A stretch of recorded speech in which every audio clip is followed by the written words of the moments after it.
Committee റിപ്പോർട്ടിൽ സർക്കാർ ഒളിച്ചുവെച്ച വിവരങ്ങൾ പുറത്തുവിടുന്നതിൽ വീണ്ടും ട്വിസ്റ്റ്. ഒരു പരാതി കൂടി ലഭിച്ചിട്ടുണ്ടെന്നും റിപ്പോർട്ട് ഇന്ന് പുറത്തുവിടില്ല എന്നും വിവരാവകാശ കമ്മീഷൻ വ്യക്തമാക്കി.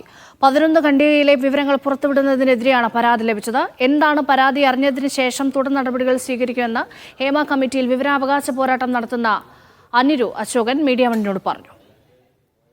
എന്താണ് അവരുടെ പരാതി എന്ന് അറിഞ്ഞതിന് ശേഷം മാത്രമേ നമ്മൾ തുടർ നടപടികൾ സ്വീകരിക്കൂ. ഏതായാലും സ്വാഭാവികമായിട്ട് വിവരം തടഞ്ഞു വെക്കാനുള്ള ഒരു അവകാശം വിവരാവകാശ നിയമപ്രകാരം ആർക്കും ഇല്ല. ലഭ്യമായ വ്യക്തിഗത വിവരങ്ങൾ അല്ലെങ്കിൽ സ്വാഭാവികമായിട്ട് നൽകേണ്ടതാണ്.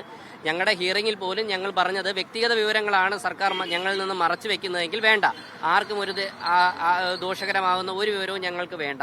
പക്ഷേ എന്തെങ്കിലും കമ്മീഷന്റെ നിരീക്ഷണങ്ങൾ, വ്യക്തിഗതമല്ലാത്ത നിരീക്ഷണങ്ങൾ ഉണ്ടെങ്കിൽ ആ 112 പാരഗ്രാഫുകളിൽ ഉണ്ടെങ്കിൽ അത് ഞങ്ങൾക്ക് തരണമെന്ന് മാത്രമാണ് ഞങ്ങൾ ആവശ്യപ്പെട്ടത്. ഈ ഒഴിവാക്കിയ ഞങ്ങൾക്ക് തരാമെന്ന് പറഞ്ഞ 11 പാരഗ്രാഫുകളും സർക്കാർ വെട്ടിയ 101 പാരഗ്രാഫുകളും അടക്കം ഏകദേശം 112 പാരഗ്രാഫുകൾ കമ്മീഷൻ ഒന്നും കൂടെ വായിക്കണം.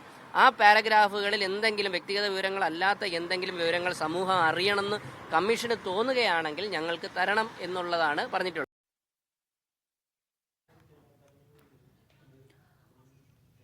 ഷിജോ കുര്യൻ ചേരുന്നുണ്ട് വിവരങ്ങൾ നൽകാനായി. ഷിജോ, ഈ ഹേമ കമ്മിറ്റി റിപ്പോർട്ട് പുറത്തുവിടുന്നതുമായി ബന്ധപ്പെട്ട് ഈ വാർത്തകൾ തുടക്കം മുതൽ തന്നെ ടെസ്റ്റുകളോട് ടെസ്റ്റുകളാണ്, അതിപ്പോഴും കാണുന്നു. ഈ അവസാന നിമിഷം ഈ പരാതി വന്നു എന്ന് പറയുമ്പോൾ അതിലൊരു ദുരൂഹതയില്ലേ? ഈ പരാതിക്കാര് ആരാണ് എന്നറിയാൻ കഴിഞ്ഞിട്ടുണ്ടോ?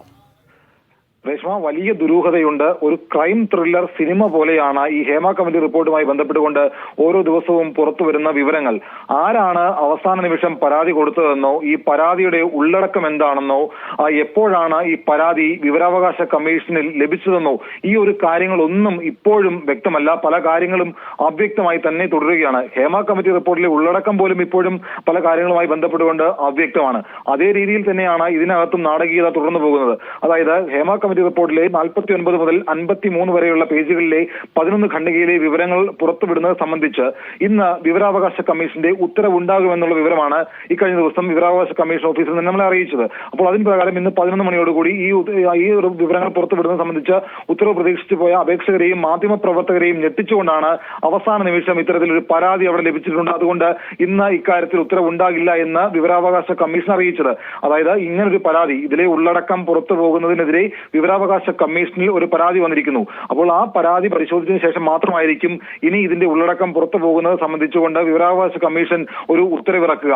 ഒരുപക്ഷെ കൂടുതൽ പരാതികൾ വരാനുള്ള സാധ്യതയും വിവരാവകാശ കമ്മീഷൻ മുന്നിൽ കാണുന്നുണ്ട്. നമുക്കറിയാം, നേരത്തെ രേഷ്മ സൂചിപ്പിച്ചതുപോലെ ഈ ഹേമ കമ്മിറ്റി റിപ്പോർട്ടിലെ വിവരങ്ങൾ, ഇപ്പോൾ പുറത്തു വന്ന വിവരങ്ങൾ ആദ്യഘട്ടത്തിൽ പുറത്തു വരാൻ പോകുന്നു എന്ന് പറഞ്ഞ സമയത്ത് പോലും വലിയ തരത്തിലുള്ള പരാതി പ്രവാഹങ്ങൾ അല്ലെങ്കിൽ പലതരത്തിലുള്ള പ്രചരണങ്ങളൊക്കെ ഇതിനെതിരെ നടന്നിരുന്നു. അതിനോട് ചേർത്ത് വെക്കാവുന്ന രീതിയിലുള്ള ചില കാര്യങ്ങളാണ് ഇപ്പോഴും ഇന്നും ഈ സമയത്തും സംഭവിച്ചിരിക്കുന്നത്.